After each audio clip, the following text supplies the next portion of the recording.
What is going on, everybody? Happy Saturday. I hope you're having a good one so far up until this point. Maybe you're just getting up.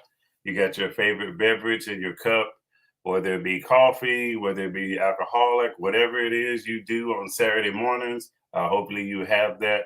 We have a good show for you this particular day. Basically, I'm going to talk to you guys about the NFL's most prized possessions. Nope, it's not the coaches. Nope, it's not the water boys. Nope, it's not the cheerleaders. It is, in fact, the quarterback position. Basically, I'm going to talk about not all of the quarterbacks. I'm going to talk about some of the bigger name ones.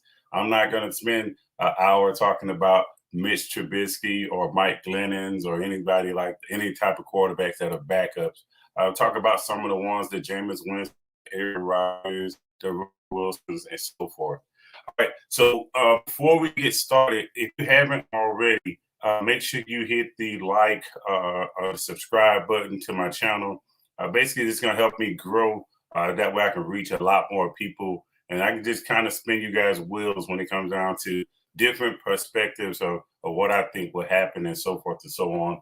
Also, a disclaimer, I'm not an NFL affiliate. I don't work for any team. Yeah, I have a lot of Ravens stuff and whatnot, but I don't work for any team or anything like that. So everything I talk to you guys about is without any kind of bias. And then at the same time, who knows how this thing could go when it comes down to the quarterback position? Because, one or two dominoes fall to us a different way. Now that changes the complete spectrum when it comes down to who teams will go after and so forth and so on. All right. So another thing before we get started, I want to talk to you guys about a sponsor. Well, it's not a sponsor. It's something that I use. It's a service that I use. Maybe you have a special someone, whether it be your wife, whether it be your husband, whether it be your son, your daughter, whoever it may be, and they're into cologne or smelling good or perfume, whatever it may be. And this is a website that I use. It's scentbird.com. Basically, you get on, you pay a monthly subscription, and they send you the little tubes like this, little white little tubes. Obviously, it'll come in a black package. Best package up pretty nice, and you build a scent profile, and they send you these things each and every month, and it's about $15, and you got an option to buy the bigger bottle of cologne if you want. It works out for me because I don't have to spend $1 million to smell like $1 million. If anybody out there knows what $1 million smell like, please drop it in the comment or whatever it may be, however you're watching this show. All right. So let me pull my slides up, and then we can get started. All right. So if you guys are out there, like I said, don't be afraid to go ahead and interact with me. It helps me out. I will definitely get to you guys' questions if you got any questions or whatnot. Any kind of concern, whatever it may be, I would definitely look into getting your questions answered. Hopefully, I can get to them before the show ends, and then we'll go from there. All right. So let's see what you guys are saying in the chat before we move forward. All right. Mitch better than Glennon. Okay, got it. Yeah, I'll take that. All right. First, Roll Tide. I already know who this person is. This is definitely Waddell. All right. All right, $1 million smells like a Steeler win and a coach loss this week. I kind of figure who this is. It's probably either Cerny, maybe Eric Witt, could be Craig Smith. Man, I got a lot of Steeler fans that it could be, so that's interesting. All right, so let me get this off of here. All right, so first things first, how I determine this is not me just sitting back and being a hater of a team or whatever it may be. This is me basically saying teams may have other needs when it comes down to the salary cap or particular targets that they want to go after for the quarterback position. Now, obviously, Aaron Rodgers, if he leaves, he's going to be a target for everybody. Everybody's going to have they're going to kick the can or the idea of bringing in an Aaron Rodgers. The other thing is, some teams are not going to be able to move mountains to bring him in. If he stays around the $30 million or $40 million a year type of contract, he's going to automatically eliminate some teams from the running of him. Now, there's this thing that, a lot of people say, hey, the salary cap is exactly what it is. It is crap when it comes down to, because, you look at teams like Kansas City Chiefs, they're able to get a quarterback on a $500 million contract. Yeah, it's spread out over time, but at the same time, they was able to do it. So I think it's about how smart the GM you have when it comes down to dealing with the numbers and so forth. And it's crazy that teams are able to do that. Another team I would look at would be like the LA Rams. Some of the things that they were doing to basically sign, guys for multiple, maybe $100 million contracts and not go over their current salary cap for that year. So it is possible, but just looking at it right off the rip, me not being some kind of financial specialist or some salary cap guru, it just does not look possible. And that's the reason why I place some of these guys on some of these teams, or some of these things are possible. Some of these quarterbacks are possible options for other teams. So, all right, moving along. All right. All right, so this is one of the big things that you got to always remember. Right now, the team with the highest salary cap will be the Dolphins. The team with the lowest salary cap would obviously be the Saints. And now, obviously, a lot of this could change because some of the players they have on their roster, they could be restructured. It could be downright released. And if it's not a lot of dead money is basically saying, hey, the residual that you basically are going to lose. You're going to lose that particular money no matter what. And the active cap spending is basically saying, hey, this is where you guys are at right now, based off where you're at, and this is what you in the effective cap right now is basically saying, hey, this is what you have, and then that particular difference from the active cap spending, you minus the effective cap space, and then that's the overall cap space what you have left. And so basically, looking at that, automatically you're looking at, all right, so now you look at what teams really need quarterbacks or really are in the quarterback situation, or they could be wanting to move on from a particular quarterback. One of the particular contracts that I was looking at when I was doing this would be two other contracts. Obviously, Aaron Rodgers, you guys know about Aaron Rodgers, but based off some of the stuff Sterritt was posting, it looks like he's probably going to stay put. But hey, the show got to go on. Basically, so I'm going to talk about is if he were to leave the Green Bay Packers. The one contract that I really wanted to talk about was Kirk Cousins. I think Kirk Cousins is $33 million or something like that. We'll see it a little bit later on in the slide. So basically, the Vikings, if they got an opportunity to dump that contract or half of it, so basically he could sign, it'd be a sign and trade. Sign him or re-sign him or keep him on that particular contract. Vikings will play, hey, we'll play a certain percentage, and his new team will play a certain percentage. So right then and there, you talk about looking at 16 million or 16 million plus for a new team to take on that particular contract, and then they would restructure once he gets there to that particular new team and so forth. So that's some of the things that could happen when it comes down to trading a player like our Kirk Cousins. But obviously the need has to be there. Most teams are not going to say, hey, I want to take a guy for 16, 20 million, and then he turns around and don't re-sign with us. So for instance, if he has 1 year left on his deal, they're not going to sign him for a $16 million deal and then turn around. I have to do the same thing again because he signed for us for 1 year and then he turned around and he left. So that's the one thing you always got to look at as well when it comes down to these quarterbacks moving around. All right, so if you guys just take a little screenshot of it, or a snapshot of it, or a mental note of it, this is basically where we're at when it comes down to the salary cap as of right now. Now, keep in mind, this stuff is going to change. As soon as the season is over, for some teams teams are going to start renegotiating, releasing players, informing players, hey, we're not going to bring you back because they're already trying to get a little bit of wiggle room to sign their upcoming draft class as well, especially the bottom four. The bottom four are maybe in a lot of trouble if they don't turn around and renegotiate or release some players or whatever it may be, because typically you need about 4 to 6 million to sign your draft picks. But I will also have to look at how many draft picks they have, because they may only have 4 or 5, maybe 8 draft picks. If they have 4 or 5 to 8 draft picks, they may say, hey, look, we're not picking in the first round, or we're trying not to pick in the first round, trying to trade out of the first round. So you got a team like let's say, for instance, the Eagles. Not the Eagles are a bad example because they got multiple first round picks. But let's say the Titans. So the Titans may say, I want another first round pick. So I'll turn around and trade with one of these particular teams that has a late first round pick, and then I'll turn around and get 2 first round picks in the first round, and then I'll trade my back end of my draft away to this other team, because it's going to be less money to sign that particular player.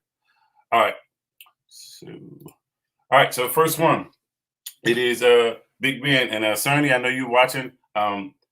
So don't hate me for this. I don't see him staying around and playing for anybody outside of the black and gold. I just don't see it. Maybe I'm being facetious about this, but honestly, some of the possible suitors, and I said possible suitors because if he was to move, it would obviously have to be a bridge the gap type of situation. Basically, you're trying to bring a young quarterback along. And I listed the Las Vegas Raiders. This is depending upon what Derek Carr does and what they do with Marcus Mariota. If Marcus Mariota leaves, then I think Derek Carr has no choice to say, hey, okay, look, I'm gonna stay here and ride it out. New coach, whatever it may be, I'm cool with it.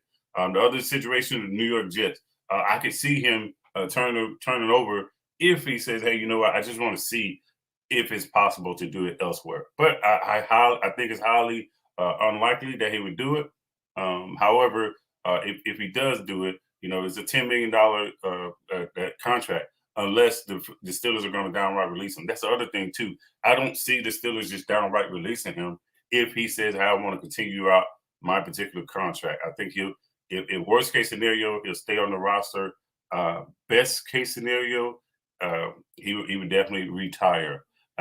Somewhere in between, if we believe he has it a little bit more, maybe, who knows, he may try and say, I want to get to 20 years. I just don't know if his body is going to hold up, especially in those type of places, because of the offensive line situation in most of those spots.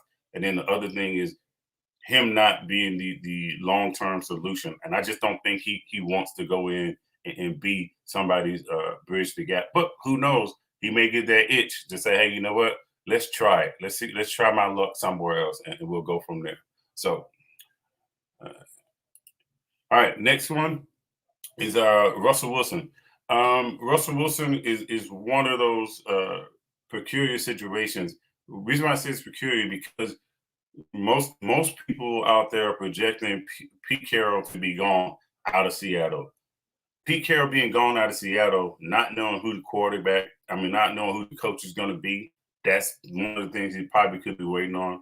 And if that new coach brings a newfound focus of building the team, the offensive line, building a bully on the defensive side, if you bring that type of philosophy, maybe he could say, you know what, all right, let's rebuild this thing. I'll stay here and then go from there. But some people think, hey, Russell Wilson is basically saying, hey, you know what, I've grown tired of the Seattle organization or the Seattle atmosphere, and it's time to move on and do something new. With that being said, for me, the Denver Broncos are an ideal situation for Russell Wilson. The reason why I say that is because they have a young offensive line. The offensive line is getting better, kind of like the same situation Cincinnati is in. They have a plethora of receivers and tight ends. Running back situation is good. The defense is not getting a lot of credit. The issue is the offense sputters a lot when it comes to the quarterback position. They're just not getting what they need to get in Drew Lock, Bridgewater. They're just not getting what they need when it comes down to that quarterback position. And I think given the opportunity to bring him in, now they may say, hey, look, we want to chip away a $7 million contract because they wouldn't want to break the bank, because now you're talking about, I got some young players, but some of those young players, I need to keep them together on the defensive side of the ball, particularly. And also, you got some players on the offensive side where it comes down to your running back, your wide receivers, and your tight end. These guys are going to come in, and they're going to be off their rookie contracts. So now we got to turn around and say, hey, we got to think long term, because otherwise, it's basically saying, hey, you got about 3 years to try and contend for a Super Bowl and get to the Super Bowl and win it, or whatever it may be. And then we got to basically start looking at restructuring people or re-signing people, because if not, you're going to run into the same situation to where, hey, somebody's going to outplay themselves out of Denver in 4 or 5 years if they bring Russell Wilson in, because he's not going to play for $13 million a year. He's not going to play for $7 million a year. He is going to come in and play what he's worth when it comes down to the quarterback. Now, who knows? The quarterback market may reset after all these moves are go into fruition. But as of right now, this is what his contract is. The possible suitors: Denver, the Giants, Washington football team, Chicago, and then I have to continue to keep Seattle in there, because he has yet to come out and say, hey, look, I'm done with you guys. I just want out. Now, he did say, hey, I will waive my no trade clause. It was particularly to the Giants. I won't say the Giants, and I think it was just the Giants, I think. But, that may change. Like I said, one of those fall. Now it opens up different opportunities for different quarterbacks. So, for instance, if Aaron Rodgers leaves, and let's say he goes to Denver, or let's say he goes to San Francisco or wherever, now Russell Wilson may say, look, all right, cool, I will waive my no trade clause to this team and this team because Aaron Rodgers didn't go there. And I'm not sitting here saying, hey, okay, he is particularly just waiting on him, but he's basically saying, hey, look, I don't want to show my hand, because now that basically limits where Aaron Rodgers is going to look to. It's the same thing with me. It's going to limit me to where I want to go. And at the same time, you kind of want that, being a veteran. You don't want to go to the New York Jets as being a guy that still has 5-10 years left in his particular career. You just don't want to go to that situation, because now you're talking about, hey, out of those 5 to 10 years that I have left in my body, four of those will probably be rebuilding, just straight rebuilding when it comes down to the offense. And you just don't want that, because now you're talking about, hey, I just need you to manage. The defense is going to be the highlight of the organization, and I just need you to manage. I don't think he wants to come there and be a manager. I think he wants to come to a team and contend for a possible Super Bowl, make a good run in the playoffs, and contend for a Super Bowl, if not the exact year, probably the next year coming. So with that being said, he is a Super Bowl winning quarterback, so he definitely wants to build that type of, or be in that type of situation. He's not going to just go to any team just to go to a team. So, all right. So before I go through this one, let me check the chat, make sure everybody said anything. All right. No. All right. Dun, dun, dun. All right. So let me put this up. All right. So this is what you guys are saying. All right. It sucks because I can't see. It just says Facebook. So I can see loaded, Jeff, obviously. All right. And channel 5. Yep. Yeah. And at the same time, that's the other thing. Some of the coaches are going to matter too. You got to understand, like, if Vic Fangio is gone from the Broncos and they bring in, I don't know, let's just say Tony Dungy. That particular job or that particular franchise gets that much more sexier to a quarterback that's inquiring about a trade. So the coaching situation is going to matter as well. Same thing with Chicago. Chicago is not going to be super attractive unless they bring in a proven coach. Harbaugh. Now look, Harbaugh may be the answer for some QBs to say, "Hey, look, you know what? You guys were not on my radar with Nagy, but because you brought in him, I may have to look at that. I may have to look at that." So, yeah, I definitely agree with that. All right, so somebody said Winston is staying in New Orleans. Hey, look, trust me, I want to believe that. I want to believe that's possible. But at the end of the day, remember I told you guys, it's about the dominoes, about how the dominoes fall. If especially since Baker says, "Hey, look, I'm asking for a trade if things don't improve." So what does that mean, Baker? You have one game left. Do you mean, hey, if you don't win this last game, you want to be out of there right now? So if that's the case, you have to wonder now. You have to wonder, does that entice the Kirk Cousins of the world, the Jameis Winstons of the world to say, hey, look, maybe I need to give myself an opportunity to go out there and play with this type of roster. Because at the end of the day, this is the exact situation to where I was saying that Russell Wilson didn't want to go to. Basically saying, hey, okay, look, I just need somebody to come in and manage my particular games offensively through the passing game. Because at the end of the day, long as Chubb and Hunt are there, they should be the focal point for the offense. If they are not, then I think you're working backwards. You're working backwards with what it is you need to be in the AFC North. Yeah, you still got to have your passing game. I understand that, but you shouldn't be looking to, hey, okay, let me rephrase that. You should want to have a passing game to couple with your run game. If you're going to basically limit yourself and be one dimensional, you're not going to win many games because it's only a matter of time before teams catch up to you, and then they're going to basically take away what you're good at, and you're going to have to be stay being creative instead of just being one dimensional. All right.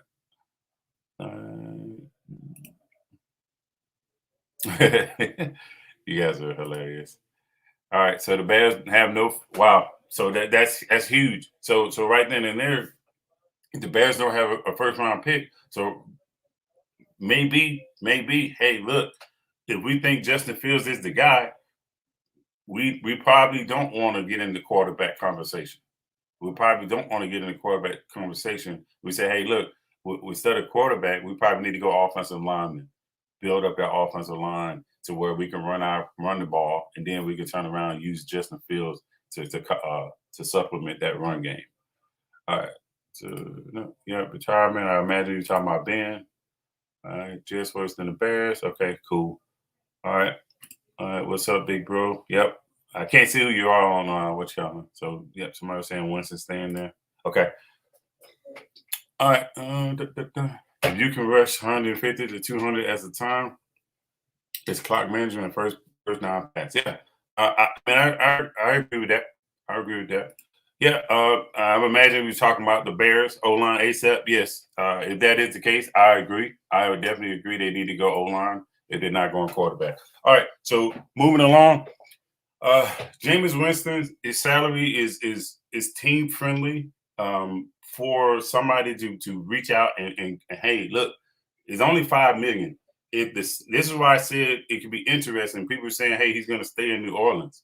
You guys seen the Saints cap situation, right? We've seen the Saints cap situation. If they don't move some stuff around, right? Some team could come in and say, hey, look, I seen enough what I need to see. It wasn't I can't let what happened in Tampa Bay cloud my judgment of Jameis Winston. I'm gonna give him a shot here in our particular offense. And now we turn around and say, hey, look, I don't have to get the $30 million quarterback because I don't need it. You know, instead of that $5.5 million that he's earning in the Saints, hey bro, I'm gonna give you $8 million a year. The Saints can't match that. Or, well, if the Saints move some stuff around to where they can match it, then it's different, right? If somebody comes out and say, hey, look, I want to give you, I don't know, double, and we can't sit here and say, hey, that's not a possibility because it has happened. Some teams have overpaid for quarterbacks when they shouldn't have because they didn't wait it out, or they waited too long, and then guess what? The time has passed them by. So now, guess what? This is what you have to settle with. This may be another one of those situations to where, hey, he says, you know what? Or somebody may approach him and say, "Hey, look, man, this what it is. They didn't commit to you long term. They figured they got Taysom Hill and Ian Book. I'm joking, Paul. Don't be mad at me.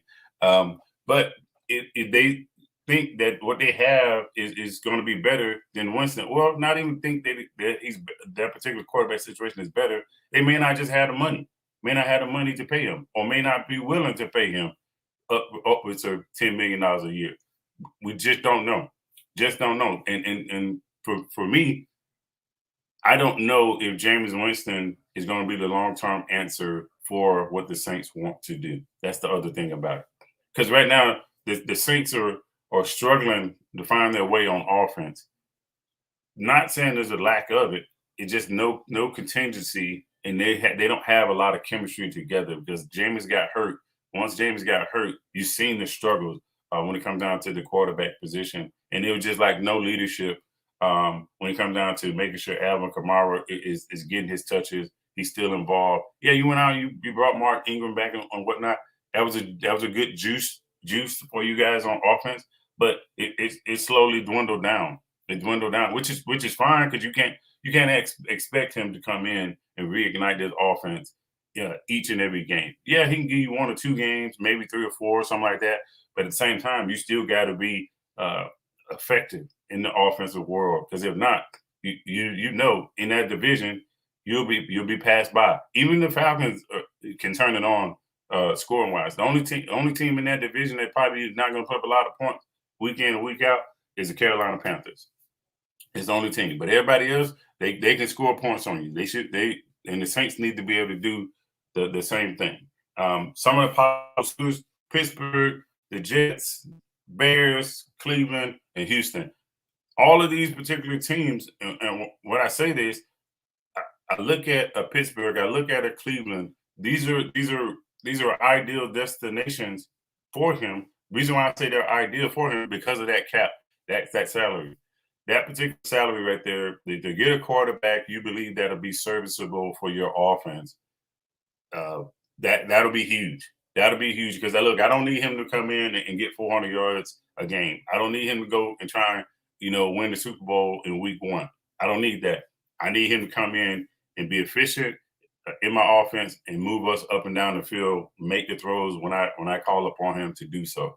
And I just think this will be a ideal team friendly quarterback to sign. So, all right. This is if you want to call this the number 1 domino, or I say he's the key domino if he decides to move on. If he decides to move on, the 2 teams I have is Denver and San Fran. Denver and San Fran are the 2 teams that I have that are more likely suitable. Now, the Las Vegas Raiders and Pittsburgh, they have the cap. They have the cap to do so. It's just a matter about what are they going to do. Remember, I told you guys about moving the mountains to get him. When you move these mountains, what does that mean? Does that mean, hey, I'm gonna allow TJ Watt to be on my team? Now, let me rephrase this. I want to say Pittsburgh has all their players on their roster signed already. I think Joe Hayden is probably the only one, the major big name that's not really signed on Pittsburgh roster right now. So a lot of that salary money that they have, that cap that they have, that's to restructure or sign lock people up for long term. If that is the case, I could see them saying, "Hey, let's dibble and dabble with Aaron Rodgers." Now, when I say dibble and dabble, Pittsburgh is not going to overpay him either. That's the other thing. Pittsburgh is not that type of organization. Hey, we're going to get this guy $50 million a year to come play quarterback for us. We don't care about the big, sexy quarterback.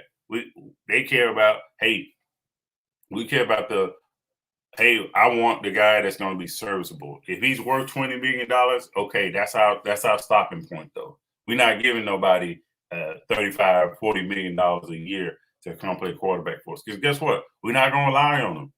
We tried that. We tried that before. We tried to rely on a pass-happy offense. It's not good. It's not good. It can be effective at times, but what happens when that's not working? That's not working.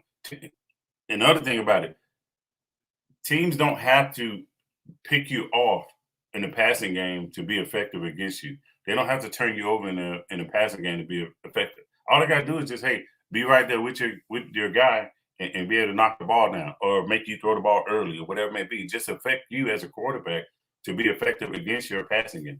And if they do that at the right time, guess what? You're not effective at passing the ball up and down the field like you need. The other thing is if Aaron Rodgers does leave, if he's traded or whatever, the remaining contract, what's going to matter? The same thing with, like I said, that 50-something million, he's not going to just say, hey, look, okay, I don't care about making that. I'll go to the new team and I'll be fine. No, he probably gonna want that. He probably gonna want as much of that as he can get. Now, who knows? This could be a big smoke screen about him possibly leaving. He could be just, hey, pulling people's leg, because as you guys see, he has a little smirk on his face in this picture that I have up here. So when it comes down to it, he could be just, hey, pulling people's leg the whole time. Bro, I'm not leaving. I'm gonna retire a Packer, and it is what it is. So if he does stay, it would not surprise me whatsoever. So, but because at the same time, I don't know too many teams are willing to eat that type of contract and then turn around and have him leave within 2 years or a year or whatever it may be. So, all right, all right. So next, I had to do this one. The reason why I had to do it is because I don't think he's totally out of the league. Cam Newton. I don't think he's totally out of the league. I think he could turn around and go give, how I want to say this, because he's not going to be a shot in the arm at this point in his career. He is going to be insight to a particular team. Now, this salary, I would be surprised if anybody pays him anywhere near that. I would be surprised if anybody pays him anywhere near that, just because of the showing of him coming back to Carolina. He came back, made a little bit of noise, had a okay game because he had like 3 or 4 touches, and out of those 3 or 4 touches when he came back, two of those touches led to touchdowns or whatnot, whatever. And for me, he has to understand where he's at in his career. And I don't know if he's talked about it again, being a backup or not wanting to be a backup. But at this point, you're flirting with backup right now, because we talked about when he was out of the league before he came back to the Patriots, there were not 32 quarterbacks that's better than him.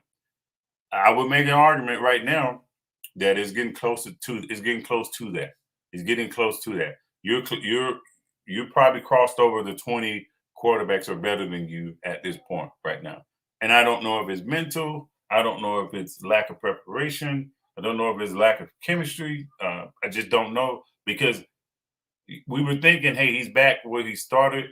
He should be okay to at least move the offense around. Now, they got some injuries on the offensive side. They still got a young team on offense that's trying to find their way and so forth. But it's still no excuse for that. Some of the showings that they've had, 11 points in the game. I think they got 8 points in the game a couple weeks ago, something like that. It just, I don't understand them, especially because at one point in time, I want to say they were 4-1 or maybe 4-2 or something like that, or maybe even undefeated. And then now they ended up the way they ended up. It's just horrible to see, because they thought Sam Darnold was the answer. He goes on IR. They bringing Cam Newton back. Thought he was the answer. He's not the answer. So for me, you see the 4 teams that I put up here. The 4 teams that I put up here all have quarterback crisis going on outside of Jacksonville. The Jets, they have the quarterback there. Just don't know if Winston has the confidence. Now he came back and he had a decent showing. They almost beat the Bucks, which they should have, but whatever. The other thing is, do they trust him going forward? Do they think he's grown enough to lead this team through the next year, a 17-game season, and be able to not just manage, but go win as a couple games? And the reason why I ask that is, do they think that? Because the AFC East, if you've been living underneath the rock, it's getting highly competitive now. It's getting highly competitive. Miami's starting to find their way. Buffalo's still not a slouch team. And the Patriots, oh yeah, by the way, they told everybody, let everybody know, look, we still ain't gone away. Yeah, Tom Brady's not here, but we ain't just gonna lay down to you guys. So with that being said, I just look for them to be really competitive, and I would think they would want to bring in that competitive type of quarterback to be able to handle the moments when it comes down to, hey, I need you to go into Foxborough and contend. I need you to go into Foxborough and bring us a W. Let's sneak out there with a W. I need you to go to Miami Stadium and bring us a dub back. I need you to do that. And oh yeah, by the way, when they come here, I need you to say, hey, look, this ain't no laughing matter. You come up here, we plan on beating you. We plan on beating you. And can they return to their old form of what the Jets used to be? They have the defensive weapons to do it. Everybody just got to get healthy. They got to get healthy. Once they get healthy, offense has to move forward. They can't turn around and go back. Now, Jacksonville, they have Trevor Lawrence. Trevor Lawrence should be okay next year, but it all depends on who is the head coach. Who's the head coach? So the wrong head coach comes in. I see no growth happening with Sunshine, as we call him. And for that particular reason, I just think they could probably reach out and say, hey, look, this kid's not completely developed yet. We need to pull back on it and quit just throwing him out there to the wolves, because it's not conducive for him to build him up like he needs to be built up. The same way how Baker Mayfield turned out. You can kind of look at that and say, hey, look, are we setting this kid up for failure? Yeah, I got it. He's a number one overall pick. But even then, that doesn't mean he came completely out the wrapper ready to go to play quarterback and be a Hall of Fame quarterback. That doesn't mean that. The same way with, if I pick a quarterback the last pick in the draft, Mr. Irrelevant, that doesn't mean he's not going to make the team. That doesn't mean he can't go be a Hall of Famer or whatever. It's depending on how you develop him and how you use him in your offense. So, and like I said, those are just dump fire when it comes down to their quarterback situation. And I can just see a team particularly saying, hey, okay, look, if nothing else, we got somebody for to plug in for a couple of games, and then maybe our quarterback that we have here can shake loose, and we'll be all right to get to maybe 500 in the season or whatever it may be. All right. So moving to the next one. All right. Before I do this, let me check the chat again. All right. Make sure you're done. All right. Yep. So I was saying that he may be the temporary solution to them. The thing about it is they have to really look into the draft and see who is the guy they're going to go after. One person that I wouldn't mind them looking at. I know it's a long shot, but Malik Willis could be a good look for New Orleans. The quarterback used to be at Auburn. He's at Liberty right now. Now, I don't know how he's going to go, because I think he was either number 4 quarterback or number 5, something like that. So he may be gone early. That's Malik Willis. Yeah. I didn't want to say it, Charles, but I would agree. He could just retire. He could just retire. He could be one of those quarterbacks that retire and then turn around and retire. Because to me, I think he's mentally not there. I just don't see him staying on a team and being serviceable throughout the year. I think he's probably going to give you about 2 or 3 good games, and that's about it. That's about it when it comes down to it. So, Sam Howell could be a good look too as well. Now, I will say this: if you get a Sam Howell, when are you going to get him? That's the other thing, because I don't know if you was on here when I started, Charles. The salary cap situation for them is atrocious.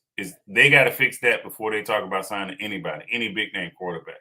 Because if not, it's just not going to work out for them when it comes down to trying to sign them. They got a lot of defensive pieces, which is cool, but they got to restructure some of those contracts to where they can say, hey, look, we got a little bit of leeway to sign a quarterback. Because if not, you're talking, Jameis Winston short term, but now when his contract is over with, you have nobody. You have nobody to rely on to push that offense forward and move them up and down the field. So, All right. All right. Look, okay, I agree with like I was saying, 32 quarterbacks. He talked about that. Hey, there's not 32 quarterbacks that's better than Cam Newton in the league.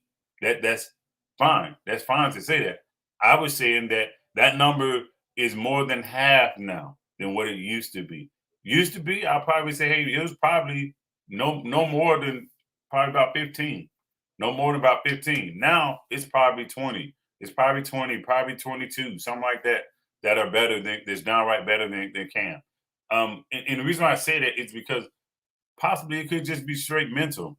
It could be just straight mental with Cam Newton when it comes down to him not trusting himself and he think he's at the end of the road and he's just not trusting his ability to move the ball up and down the field and make his reads and so forth. So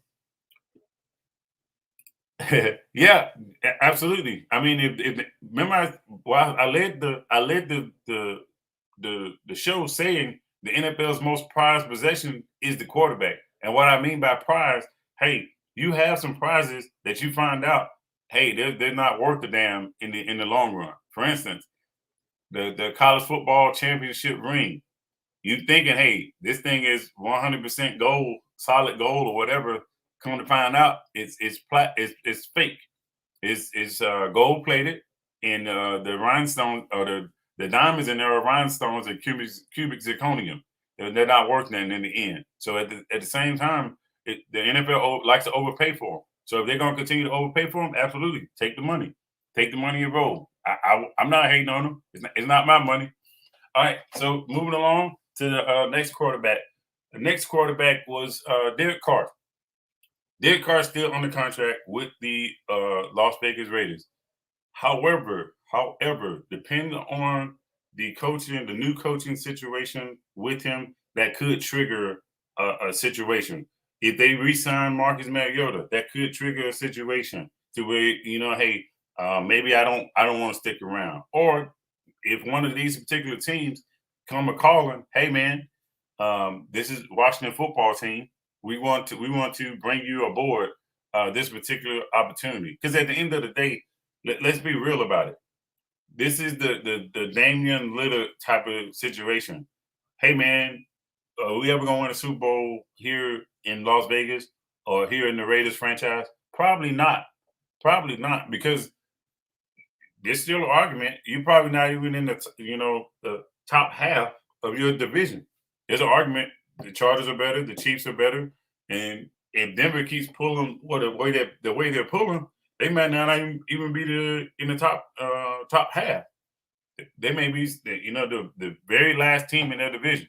So if that's the case, I just don't see him sticking around when it comes down to one of these other teams, these franchises that have a chance to go and compete long term in the playoffs, to say, okay, I want to go out and spread my wings and see where this leads me. The other thing is, I know he's going to want to latch on to a coach that's going to continue to groom him, to groom him to be, because he's never talked about in the top 10 discussion of quarterbacks. He's never talked about in the top 15 discussion of quarterbacks, regardless of how he's played. One year he was having an MVP type of season before he got hurt, but guess what? That dwindled down once he got hurt. Then it was there. He never came back to that particular form. And the thing about it is, he has weapons out there. The thing about it is, these weapons are minimized because lack of the run game, lack of the protection. You just, in one game he'll go off, get you 2 touchdowns, 250 yards, have a good little run or a good dime or whatever it may be, and then the next year he'll 0 touchdowns, 2 interceptions, 19 for 38. You're just like, bro, what the heck happened? But then once you actually look at the game, you see they couldn't protect them. They did commit to the run game. The defense was giving up big plays up and down the field, and it just was a mess. So with that being said, I don't know if he's going to want to stay there if something else comes along.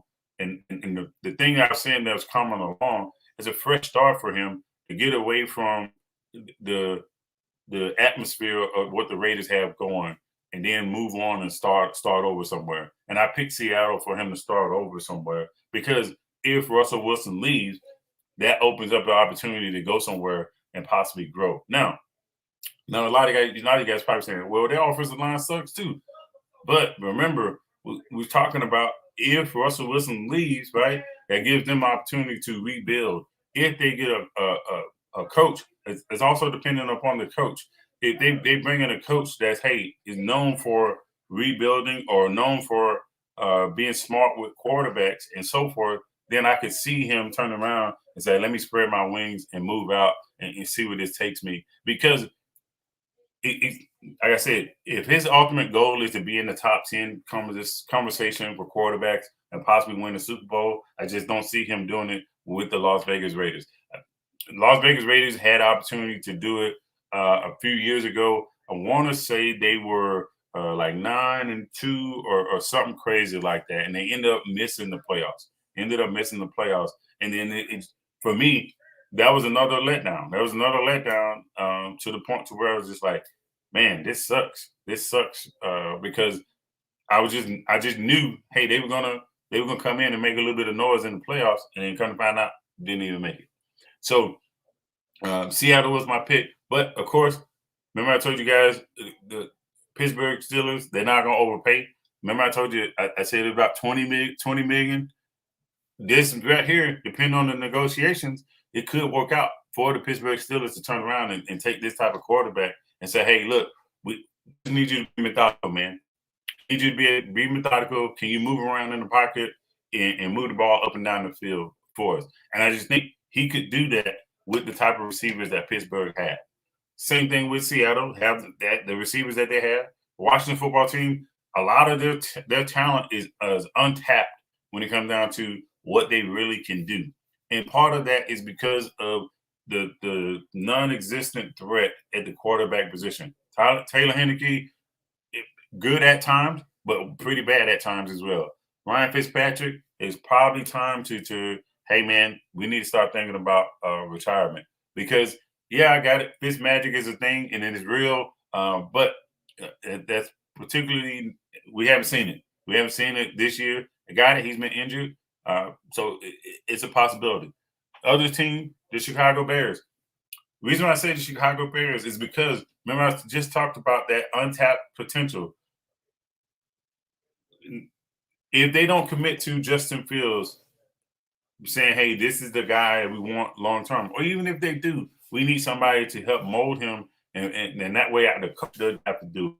But now we bring this guy in, let's say, hey, 3-4 years. We bring him in 3-4 years, and he doesn't play up the whole 3-4 years, but we get two years out of him to help Justin Fields develop a little bit more. Once he develops a little bit more, now we can say, hey, okay, look, we cool with what we got. We gave Justin Fields some in-game experience. Derek Carr came here and kept the boat afloat. So now we good to go with this. We're going to turn over the keys to Justin Fields, and now we straight. Now, I know you guys probably looking at, man, Andy Dalton is already there. Okay, what is Andy Dalton going to teach Justin Fields? Andy Dalton is a gunslinger type of quarterback. Hey, I don't give a darn who's out there. I'm throwing it up, or I'm going to try to fit it in small windows, even if I don't have the arm strength. That's the type of quarterback he is. Now, he killed my Ravens a couple of times trying to get into the playoffs, or even some of the games into the divisions early on in the season. He's killed my Ravens with A.J. Green. I'm not going to take anything from him. However, what has he done outside of those type of games? What has he done NFL wise? He hasn't proved that he's grown to be this really good quarterback. You couldn't even go to the Cowboys and push their offense down the field. You had Amari Cooper, Gallup, you had Schultz. You couldn't do anything with that particular offense. That for me, that let me know what kind of quarterback Andy Dalton was. So I just don't think he's the answer. Now I want to say, do they have Foles on the team still? If Foles is there, Foles is probably going to be the backup. Probably going to be the backup if this situation does happen. Foles will probably be the backup. Now that's a long shot though. It's still a long shot, but it's a possibility. So, and then the last team is Cleveland. Cleveland, I don't know if Cleveland is going to want to overpay for a quarterback as well, given the fact that they have what they have on defense. Chubb is on the contract. I think Kareem Hunt is getting ready to come up on free agency, so you're gonna have to probably re-sign him as well. So I don't know what Cleveland is prepared to do when it comes down to quarterback. But if they're prepared to pay, this would be another quarterback to say, "Hey, look, let's try and trade for this guy and see what we can get when it comes down to pushing ourselves further in the discussion for the playoffs and a run at the Super Bowl." So, all right, moving along. All right, so this is another domino. Let me check the chat right quick, see if you guys are saying anything.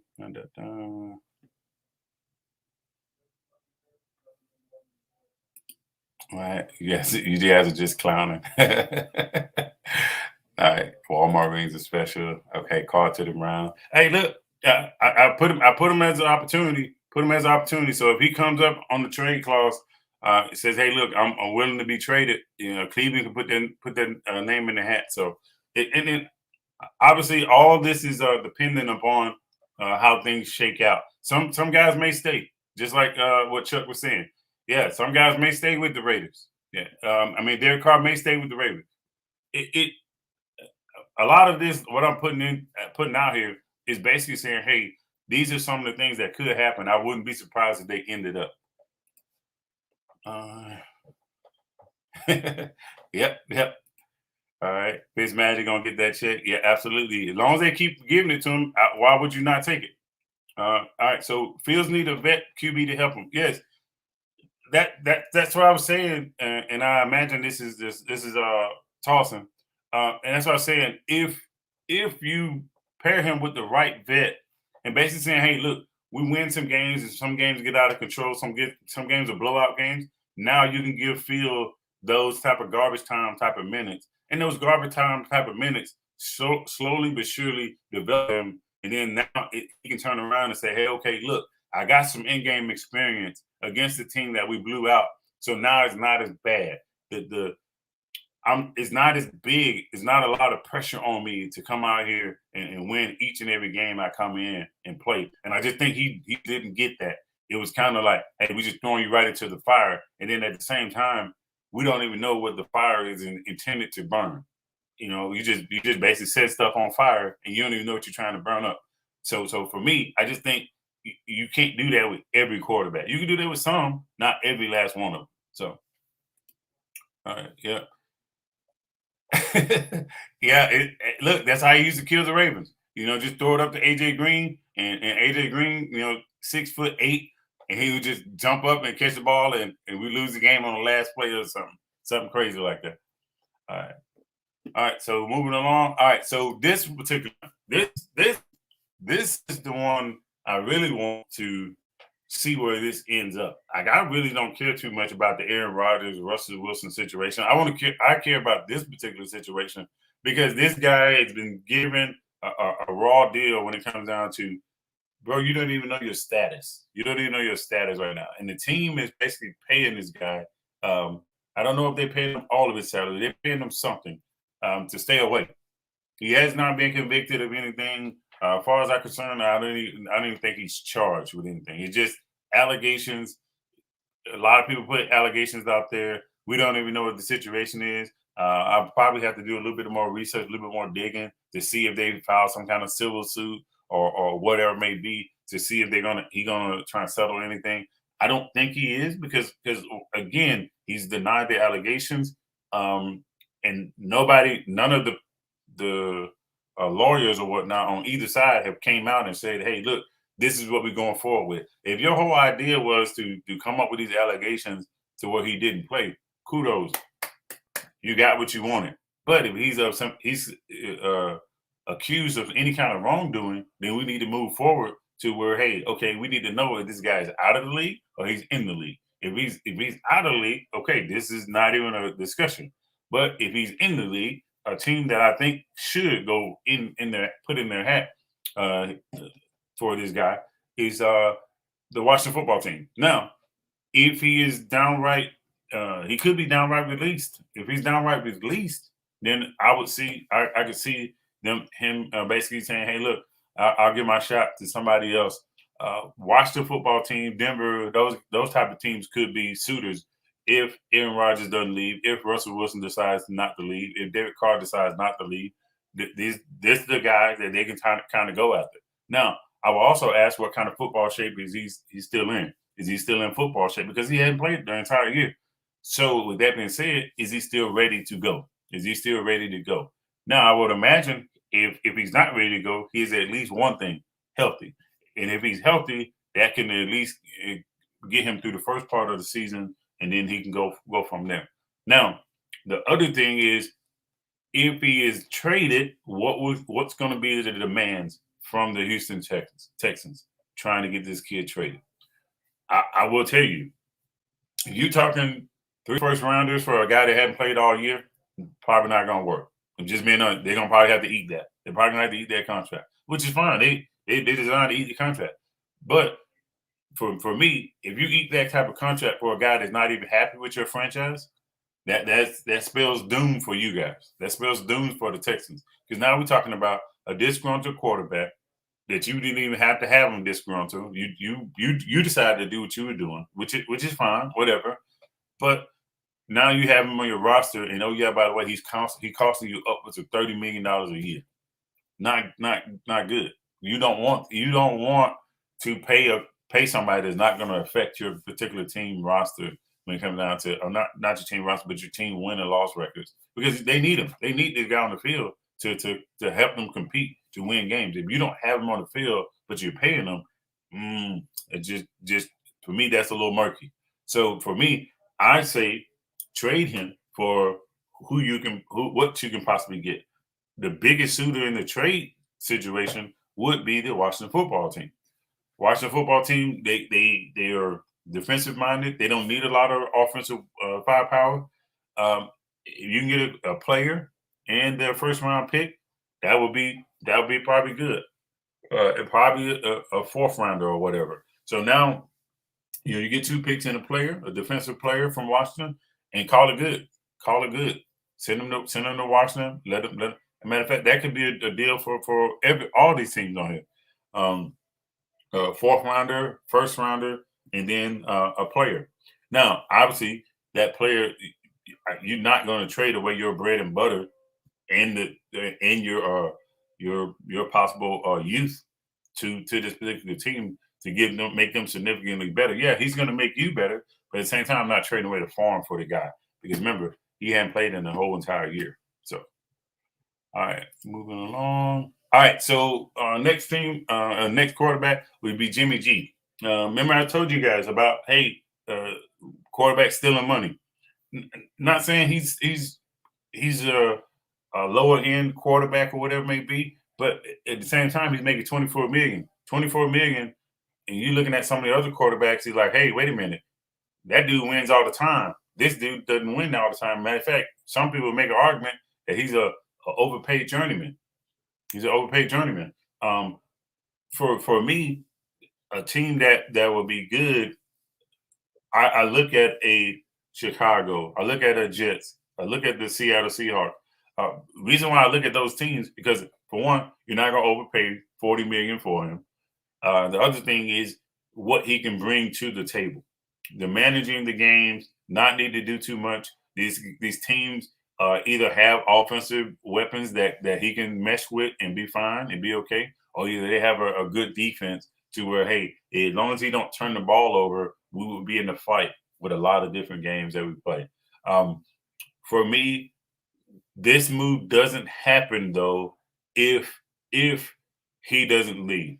For what I mean by this, Trey Lance, him, and Aaron Rodgers. If Aaron Rodgers, because remember I told you guys I was thinking Aaron Rodgers to go to the 49ers. If Aaron Rodgers goes to the 49ers, then obviously that means Jimmy G has to move on. He would probably have to move on. If he moves on, a good potential suitor would be Chicago, the Jets. Seattle, I put Seattle in here obviously because of how the Russell Wilson situation could go. Also, the cap matters as well, because I don't think he's going to take a pay cut based off of what the quarterback market is right now. If the quarterback market was a little bit less, then he'd probably say, hey, you know what, maybe I'll take 20 million. I'll take 20 million and be fine with that. To get some incentives on the back end and whatnot. So, all right. All right, so let me check the chat again. Yep, this man. Watson need to handle off the field problems. Yeah, I'm with you. But at the same time, don't treat him as if he's guilty. Meaning, hey, don't you can't even be within the facility. You can't even be in the facility training. You can't even do any of this because these are what the allegations are. You need to come up with a plan to say, hey, look, he is guilty or being treated as guilty because of this. They have filed charges or he's been charged because of the evidence against him that has been held up. And now we turn around and say, hey, okay, look, this guy is definitely going to court and he's going to be served on these particular charges and he has to be proven innocent or guilty. Until then, you should allow the guy to be able to train and do certain things that you need to do. Yeah, I got it. You don't want to play him, but what's wrong with keeping him in or around the team if he's not guilty? All right. Watson will no longer play in the NFL. Yeah, and that's what I'm saying. That's what I'm saying, Chuck. If he is found to be guilty in any of these situations, got it. He let it be known he's done. Let it be known he's done. If not, then we need to make sure that whatever his legal allegations is get handled to where he can go back and play football. He can come back and play football, and that's just me speaking. So, yeah, you're right. I'll definitely take the paycheck to sit on the bench. All right, Jimmy G to the Jets. Yeah, and like I said, these particular things I came up with is because of salary cap is one thing, but the other thing is that hey, we got to look at what kind of makes sense. Certain quarterbacks with their winning ways, they're not going to say, hey, look, I just want to play and I'll roll to the Jets. I'll play for the Jets. I'm good. Don't in Chicago. Yep, cool. All right, so Matty Ice. I think the Falcons are pretty much tied up with this guy for the rest of his duration within the NFL, whether that's 2 years from now, a year from now, or maybe even this year. Reason being is because they got rid of Julio Jones. This would be the next guy to kind of get rid of. Nobody is gonna want to jump out there and say, I believe Matt Ryan is the guy to take us to the next level. Because if you can't protect him, there's no need to even talk about bringing him in. A possible one would be a Minnesota, but then even then, that's asking of a lot. I know they got some young linemen over there. The linemen are looking promising. I just don't know if they can continue to build off of that, and if Matt Ryan is the answer for them in Minnesota. And this is also dependent on what Kirk Cousins eventually wants to do. If Kirk Cousins does go in and say, I want to be traded, or I like the situation that they have in, let's say, a Cleveland or a Pittsburgh, and he rolls over there to those particular teams, then, yeah, I could see Matt Ryan saying, all right, I want to from here in Atlanta. It's about time to move on. Because Atlanta just not getting any better with him at the helm. It's just a lot of people saying, hey, Atlanta should have went and went for Justin Fields. A lot of people saying they should have went for a quarterback instead of Pitts or whatever. And that's up in the air. It's up in the air. I do want to let you know, whoever they got right now, just not the answer for the backup or either him. I think the backup is Josh Rosen. So if Josh Rosen is there, Josh Rosen is definitely not the answer for Atlanta moving forward. You definitely need to go get a quarterback, a Matt Corral, can't remember the Florida quarterback, but you need a mobile quarterback, a quarterback that's going to move around in the pocket, a quarterback that's a running threat, because that's what's going to help them. If you have a stature as a quarterback and you have a Cordell Patterson that's a gadget type of player, nobody's going to believe that. The other thing is you gotta calm down Ridley, because Ridley, I think Ridley was talking about being open for trade or possibly wanting to be traded. And if that's the case, Now we're talking about a whole nother monster because it could be I want to be traded because of what Matt Ryan is failing to do. And if that's the case, now we're talking about I got to save our receiver because I don't want to lose him.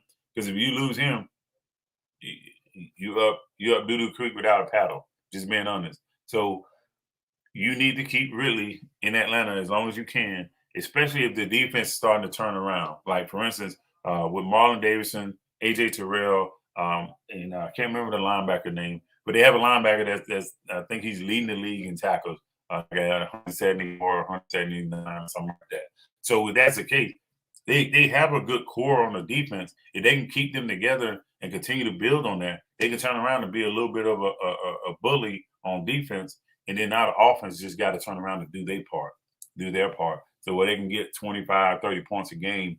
Now we're talking, hey, Atlanta could be a force to be reckoned with, especially if, like I was saying, the division, from the 2 to the number 4 spot in the division, it's always going to be up in the air. And then, oh yeah, by the way, shoot, you may even win the division if you're the Saints. If you can turn around and just beat the Bucks every year, the other 2 teams, you should be able to manage them real easily. So, all right. All right, next. All right, so the last one we're going to go over is Kirk Cousins, but let me check the comments again. Okay, cool. All right, so the last one we're going to go over is Kirk Cousins. Kirk Cousins is a $28 million a year guy. I think looking at his situations, the 2 teams that stand out to me is Pittsburgh and Houston. The reason I say Pittsburgh and Houston is because of their particular receiver situations. The other thing about it is I think Zimmer is gone, and I think the new coach is probably not going to want a Kirk Cousins around. Because to me, Kirk Cousins has been stealing as well. He's another one of those quarterbacks that's been stealing. Matter of fact, he's been stealing more than Jimmy G has. Because if you look at his time in the NFL, I want to ask how many times has he been in the playoffs? How many times has he been in the playoffs? How many wins does he have? How many times has he finished top 10 in the MVP voting? Has he been to the Pro Bowl? What's significant about him to make him garnish the one of the $28 million contract? Just don't I don't understand it. But at the same time, his ceiling was high for some teams, and so with that being said, I think he's been paid off what he could be versus what actually happened. Now, I will tell you, he does have a chance to get hot, to get streaky. He's streaky at times. When he gets hot, he looks like, hey, I can turn the page and be a consistent top 5 quarterback or top 10 quarterback in the NFL, which is fine. And I just don't see it happening unless he goes to a team that's going to take a little bit of the pressure away from him. Like Minnesota don't put a lot of pressure on him, but at the same time, a lot of people take away Dalvin Cook or try and take away Dalvin Cook, try to do their damnedest. And then once Dalvin Cook is out of the game, the offense kind of just vanilla. And it's partly because of him not getting his reads fast enough. And then when he does get the reads, not being able to make the throws. That's the issue. You kind of seen it in the frustration with TJ Conklin early on in the season. And it was just like, you know what? I don't even know why I'm here. But then later on in the season, people started to see, oh, wait a minute. You guys had him the whole time and you didn't use him? Yep. Because once again, who is a quarterback? Does he understand, hey, look, when Dalvin Cook is on, I need to have some other people to keep the defense honest versus let me just sit back and watch Dalvin Cook work his magic and I don't have to do much of anything. Now, the other thing is he likes to lay down in the pocket. If you get close to him, he will lay down on you quick, like just fold up. He will fold up on you because yeah, I got it. He doesn't want to take big hits, which is fine. No quarterback does, but at the same time, it's like I need you to be tough. I need you to be mentally and physically tough, especially if you that guy that been known for you like that type of breakouts in Washington. Where is that same type of attitude here in Minnesota. I just think he's just going through the motions. He's just so nonchalant about this particular team and how they finish and so forth. And I just think it's a indictment against the Adam Thielens, the Justin Jeffersons, because they've been able to really do what they need to do. I would just thought Minnesota would be a lot better. And it's they did take a lot of injuries on defense, which I'm not overlooking that. But I would expect if their defense wasn't going to be as good as they are or as banged up as they are, then I need Kirk Cousins to really go out and do his thing. He has to basically say, hey, look, I'm going to right this ship until either the defensive guys get healthy or we can turn around and move forward. Now, I will tell you, he does have 30 touchdowns, 7 interceptions, or whatever. But you look at the teams that he's played. Look at the teams he's played and what he's done to certain teams. Like, for instance, going against Detroit, 1 touchdown, 1 interception. Going against Cleveland, 1 touchdown, 1 interception. Going against Cincinnati, 2-0. Going against Arizona, 3-0. Going against Detroit the first time, 2-0. Going against Pittsburgh, 2-2. Going against Chicago, 2-1. Going against LA, 1. So I was telling you about the streakiness. If he can turn around and be a little bit more consistent, hey, look, bro, I'm not going to give you these 4 or 5 games of 1 touchdown. I'm not going to give you those. Now we can turn around and have that conversation. Hey, he needs a little bit more of credit than what he's given. At the same time, I want to see him get in the playoffs and do these type of things. Do these type of things on a consistent basis. So then Minnesota can feel like, hey, okay, he is the guy moving forward. If not, I can see him going and looking at a team like a Pittsburgh and being an answer that Pittsburgh needs at the quarterback position.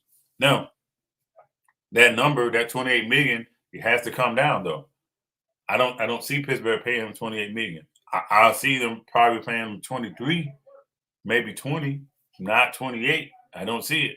I just don't see it because at the same time, you throw a lot of touchdowns, you throw some interceptions, but do they equate to wins? Do you win the game? That's the issue. That's the issue because you got to look at the other thing you have to look at is, are these garbage time touchdowns?